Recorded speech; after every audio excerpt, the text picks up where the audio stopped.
Hello guys, Shopee haul tayo. Ayan. Isang item lang to, regalo to sa akin ni Tata. Ayan.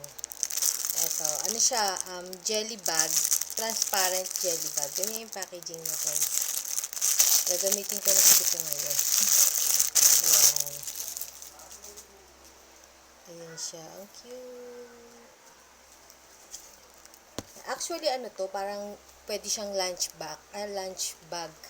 Nilagyan ng baunan. Pero pwede rin naman na hindi. Kasi cute siya eh. Ayan siya guys. So, transparent siya. Ang cute.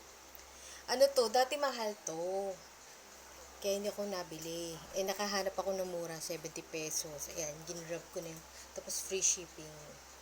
Ang cute niya. Alam niyo, mahilig ako sa transparent. Ito guys yung close-up niya. Oh. Ayan, yun nga lang yung ganito. Oh. Ganyan siya. Ganyan yung ano niya. Pero okay lang naman kasi mura lang siya. Dalawang design yung available doon. Cute. Tapos ito yung likod niya. Tapos marami rin din kayo malalagay kasi napag binuka nyo siya. Ayan. Ayan guys, nilagyan ko na ng laman. Medyo kita yung laman. Pero ano naman siya parang frosted. Ayan.